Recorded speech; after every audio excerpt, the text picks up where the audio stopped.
Baissez tous vos corps à frapper les balafons. Le lion rouge a rusé, le dompteur de la brousse. Le vent s'est délancé, dissipant les ténèbres au soleil sur notre terreur, soleil sur notre espoir. Debout frères, voici l'Afrique rassemblée, fibre de mon cœur vert, épaule contre épaule, mais plus que frères au Sénégal est debout. Unis sont la mer et les sources, unis sont la steppe et la forêt. Salut Afrique mère. Monsieur le secrétaire général de l'IF de Dakar Plateau, représentant l'inspecteur, monsieur le premier adjoint au maire de la commune de Fann-Point-Amitié, mesdames, messieurs les conseillers municipaux de la commune de Fann-Point-Amitié, mesdames, messieurs les directeurs d'école de la commune de Fann-Point-Amitié, monsieur le secrétaire général de la commune de Fann-Point-Amitié, monsieur les délégués de quartier, chers parents d'élèves, chers élèves, honorables invités. Je voudrais tout d'abord rendre grâce à Allah qui nous a permis cette année encore une fois de plus de fêter aujourd'hui l'élève. Depuis 2014, en effet, la commune de Fann-Point-Amitié, dans sa politique, avait placé l'éducation comme sur-priorité au niveau de notre conseil municipal. Parce que nous avons toujours su, et nous croyons encore une fois de plus, que la base du développement de ce pays, c'est l'éducation de ses enfants d'abord. C'est la raison pour laquelle, depuis 2014, chaque année, par la grâce de Dieu, nous procédons toujours à l'ouverture des classes, à cette cérémonie de remise de fournitures scolaires à l'ensemble des élèves de la commune de Fann-Point-Amitié. Monsieur le directeur l'a dit tout à l'heure, nous avons voulu le faire, non seulement pour aider les enfants, mais également aider les parents d'élèves. Parce que nous savons tous que les temps sont durs et que les parents ont toujours des problèmes, des difficultés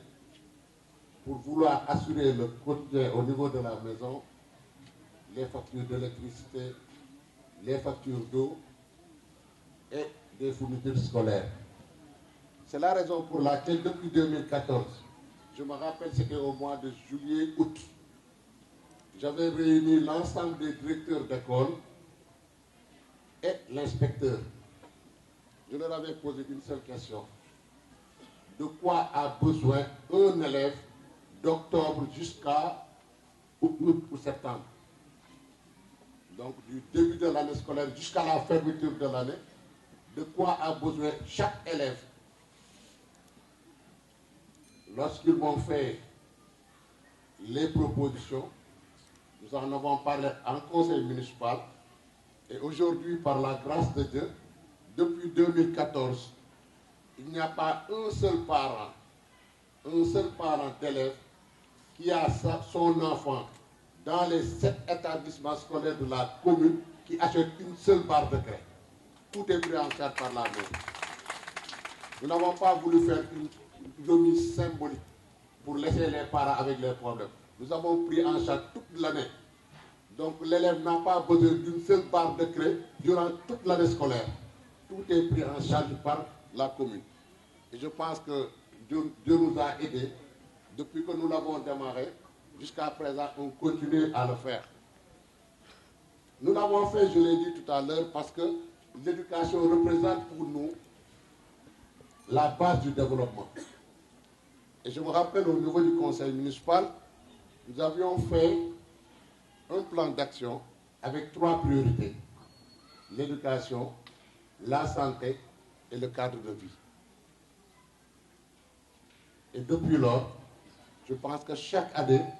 nous faisons des résultats qualitatifs et quantitatifs. Je voudrais en tout cas remercier le conseil municipal qui me permet à chaque fois d'avoir les moyens de faire ma politique au niveau de la commune. Remercier également les enseignants. Parce que si la commune faisait autant d'actions envers l'école et que le résultat ne suivait pas, je pense que nous allions arrêter. Mais nous avons senti, nous avons vu l'amélioration qu'il y a, en tout cas sur le résultat au niveau des élèves. Et c'est l'occasion pour moi de remercier et de féliciter, encourager en même temps l'ensemble des enseignants de la commune de Fann Point E Amitié. Nous avons, lors de la première rentrée, nous avions eu à accompagner les écoles avec des lavoirs, des masques, pour en tout cas prévoir cette situation de pandémie qui sévit au Sénégal. Aujourd'hui également, avec cette cérémonie, nous avons amené en tout cas un lot complémentaire de 2000 masques pour l'ensemble des élèves de la commune. Parce qu'au-delà des fournitures que nous donnons, nous n'avons jamais remis de masques lors de nos cérémonies, mais vu le contexte, nous avons prévu également, nous avons amené 2000 masques supplémentaires à ce que nous avions donné pour permettre en tout cas aux élèves d'être plus en sécurité par rapport à cette pandémie. Je pense que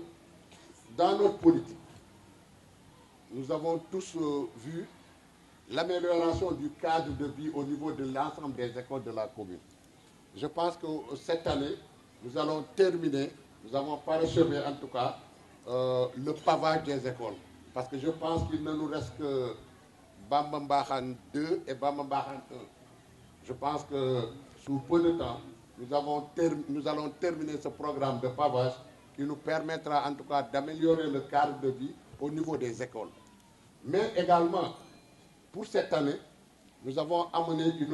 d'autres innovations. Parce que nous pensons que chaque année, à la rentrée des classes, la commune de Fann Point E Amitié doit apporter une innovation majeure. Cette année, nous avons décidé de doter à chaque école une connexion Internet. Nous avons entamé les démarches. Chaque école sera connectée pour permettre aux enseignants, permettre également aux élèves de se connecter et de faire des recherches sur Internet, parce que le monde est numérique maintenant. C'est la raison pour laquelle nous voulons que nos écoles soient en tout cas branchées sur ce réseau Internet. Nous avons également décidé, et nous l'avons même entamé, toujours dans la prise en charge de nos élèves, de nos enseignants, parce que j'ai dit tout à l'heure, notre priorité c'est la santé et l'éducation. Nous avons décidé cette année également d'enrôler l'ensemble des élèves et enseignants à la CMU, à la couverture maladie universelle. Nous voulons que tous les élèves de la commune soient pris en charge par la mairie sur le plan sanitaire, de même que les enseignants. Donc tout ça, nous le faisons parce que nous voulons que la commune de Fann Point E Amitié soit une commune de référence dans le domaine de l'éducation. Donc loolu mbokk yi mooy li nga xam ne dajale nañu fi muy at bu jot ñu koy def joxe ay fournitures scolaires permettre suñuy xale at bi yëpp ñu mun a jàng te duñu sonn, permettre également seeni waajur ñu bañ a am ay problème mu sama doom kaye jeex na endroit am damm na wala créé amul.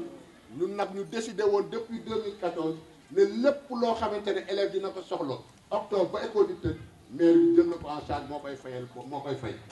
Donc loolu yàlla dimbali ñu si bañ ko commencé ba tey at bu jot ñu def ko mu yokk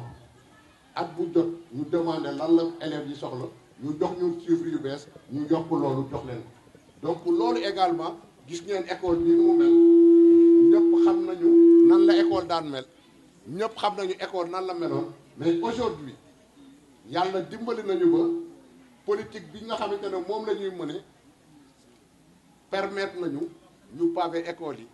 defar école yi ba mu dese ñu ñaar et je pense que ren jii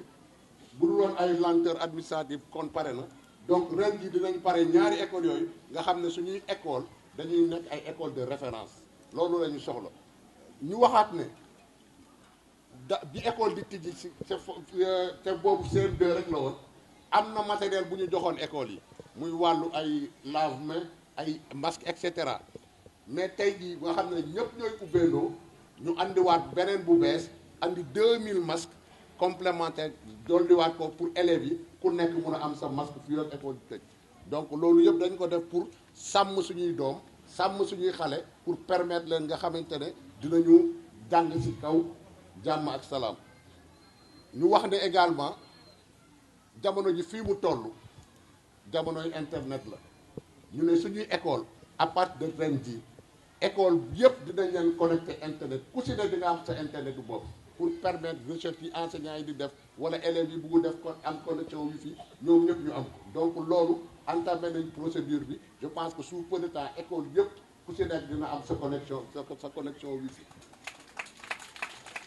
ñu wax ne également comme que ñun santé ak kii moo yem ak éducation mooy suñu priorité ñu ne suñuy élèves école yëpp dinañu jël xale yëpp en charge sur le plan médical loolu mooy ñoom ñëpp dinañ leen enrôler ak waa CMU couverture maladie universelle nga xam ne maire bi dafay verser la muy verser ñoom ñoo képp koo xamante ne feebar nga gaañu nga wala am na lu la jot muy élève muy enseignant couverture maladie universelle jël la en charge loolu yëpp ay innovation la yoo xamante ne dañ ko def pour assurer suñuy doom ñu jàng parce que man excellence laay prôné man dama bëgg fu ma nekk man personnellement bëgg naa fu ma nekk jël paie man xaw ma numéro 2 man paie laa xam sama tur paie la commencé paie la première ak laa xam xaw ma deuxième faala laa tudd sant Sàmb paie moo jiitu première rek xaw ma deuxième fu ma nekk si lu ma dugg dinaa si xar sama tànk tubéy dinaa si rey sama bopp ba jël paie noonu laa bëggee itamit élèves yi nekk sama biir commune fu ñu dem jël paie te yàlla suturaal nañu saa yu examen jotee ñun ñooy jiitu loolu nag moo tax ñuy rey suñu bopp di jox réccu ñu ko nag parce que li ñu doon def yëpp enseignants yi ñu ngi ñu koy fay parce que ñu ngi koy jox suñuy doom ba tey saa yu résultat génnee suñuy doom am si ndam donc loolu nekk na loo xamante ne lu ñuy gërëmee enseignants yi la di si gërëm directeurs yi mais may gërëm également sama conseil municipal parce que suñ ma dooreelul woon bu doon lu ma ñëw ñu rejeté ko du ma am moyen yu ma defee politique bi may def si wàllu école yi donc li may def bi ñun ñoo ko ànd ñoo ko décidé no conseil municipal bi yëpp si ànd ñu ànd ne école yi nañ ko defar école yi nañ ko toppatoo élèves yi nañ leen toppatoo ba nga xamante ne saa yu at jeexee bu ñuy def évaluation commune Fann Point Amitié mooy jël paie donc loolu maa ngi si gërëm enseignants yi di si gërëm également parents d'élèves yi di leen wax rek ne commune bi daal fa mu nekkoon mu nga fa ba léegi nous sommes derrière l'école nous sommes là pour accompagner l'école ba nga xamante ne képp koo xamante ne nekk na si suñu biir commune rek incha allahu rabbi di nga si am ndam ñu bëggoon rek am lu ma leeral parce que xam nga Sénégal dafa am loo xam ne dafa xew yi muy politique politicienne dafa xew yi c'est-à-dire kenn mënatul nax nit c'est-à-dire kenn mënatul tromper nit parce que nit ñi doon nelaw ñi yeewu ñoo dal ci kaw ñi doon nelaw ñëpp yeewu ndoo kenn nelawatu ma bëggoon leeral population wu sama commune Fann Point Amitié dafa am lu nit ñi di wax di def amalgame. La commune dafa am compétence su gérer école compétence su gérer école mooy élèves yi nga xam ne ñooy jàngee ci biir école bi moo xam Guédiawaye la dëkk moo xam Grand Dakar la dëkk moo xam Pikine la dëkk mais comme que ci biir école bii lay jàngee loolu la état jox compétence su mairie pour mu gérer élèves yooyu mairie état jox ko compétence mu dem ci biir kër di joxe fourniture donc on ne va pas demander ça c'est pas une compétence de la mairie. La compétence de la mairie mu ngi yem ci la gestion des écoles ku sa doom di jàngee ci biir école bi daal fourniture yi maire bi di jox di nga ci am ku sa doom jàngeewul ci biir école yi nag wax fa dëgg yàlla ah maire bi da du dem fekk de sa kër di la jox de loolu politicien la on ne le fait pas c'est de l'activisme donc tey jii ma bëggoon loolu mu leer ci bopp population yi parce que il faut pas que ñu foog ne woy maire li muy joxe suñuy doom profité wuñu ci parce que jàngewuñu ci école bi mais attendez ku sa doom jàngewul ci école bi yow am nga loo fayalee sa doom feneen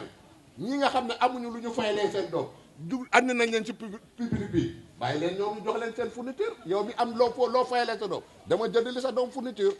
donc amalgame boobu laa bëggoon mu leer ci population yi mairie bi encore une fois de plus compétence am en matière d'éducation mooy gérer 7 établissements scolaires yi nga xam ne moom moo nekk ci biir commune bi mais pas autre chose je vous remercie. comme salaam. tey cérémonie bi déjà nan nga ko gisee nan nga ci mën a wax ci cérémonie par rapport ak remise fourniture yi nga xam ne moom la commune bi defal établissement yi nekk ci biir commune bi. maa ngi lay remercier di la sant di la gërëm kontaan trop ndaxte nga xew la ñu wuyu si la sant yàlla baax di leen gërëm seen présence di sant le maire mi nga xam ne jox na fourniture. élèves commune bi yëpp yu mat sëkk ñëw na à temps te en qualité et en quantité leen sant bu baax di gërëm monsieur le maire encore une fois di gërëm assistance bi tous les directeurs d'école di remercier IEF l'inspecteur Cheikh Ndiaye secrétaire général de Dakar Plateau ak autorité fi teew yëpp leen sant leen gërëm. waaw Covid bi ni ñu ko doon gérer xam nga début bi élèves CM2 yi ñoo ñëwoon mais yàlla defal nañu sutura ba amuñu benn cas nu ñu ko gérer mooy 20 par classe lañ ko defoon avec une distanciation sociale raisonnable port des masques li gars yi dégle rek les autorités santé lu ñu dégle ci la ñu nekk di raxas loxo yi respecter distance yi di moytu rek. xanaa lu baax rek parce que vraiment Fallou Samb moom mu ngi ñuy dimbali bu baax a baax depuis mu ko commencé ba léegi jëndatuñu fourniture daaw sax joxewuñu inscription xaw ma nag ren nu mu demee mais moom daal jàppale nañu bu baax a baax wax dëgg yàlla jàppale nañ ci xale yi bu baax a baax. fourniture yi mu leen jox ban jeexital la am ci jàngu xale yi. ah xale yi dinañ jàng de ñu ngi jàng école bi moom dañ daan wax ne rudis duñ jàng mais depuis boobu ba léegi depuis moom mu yore commune bi ba léegi toujours paye comme ni mu ko waxee moo fi ëpp effectif examen ñii passé aussi day bari vraiment fourniture yi moom dimbale na xale yi bu baax a baax. C'est Ababacar Badiane, directeur de l'école Point E1 de l'IEF de Dakar Plateau. déjà tey da nga ñëwoon ci cérémonie bi mu nekk cérémonie de remise de fourniture boo xam ne commune bi moo ko defoon déjà ban sentiment nga am par rapport ak loolu. waaw sentiment bi may am sentiment de satisfaction la parce que fourniture dafa doon loo xam ne intrant de qualité la donc non seulement dina soulager parents yi soulager enseignants yi ba pare permettre ñu teel a démarrer enseignement apprentissage yi donc ñu teel a démarrer day baax ci élèves yi. baax ci enseignants yi te duñu am benn retard duñu am benn problème de fourniture donc man depuis bi ma ñëwee ci commune bi ba léegi chaque année dotation mairie bi dafay teel a ñëw donc dafay teel a ñëw ba pare te day doy dinañ ci terminer ba fin d'année on n'a jamais eu de problème de fourniture ni de craie ni de cahier donc loolu aussi dafa baax ci njàngu xale yi ba pare day feeñ ci résultats yi donc man soo gisee sama école daaw CFE bi 80% la woon ren 84% donc chaque année résultat yi day yokku parce que élèves yi lépp lu ñu soxla dañ koy teel a am donc dañuy teel a démarrer liggéey bi du ñu am benn retard.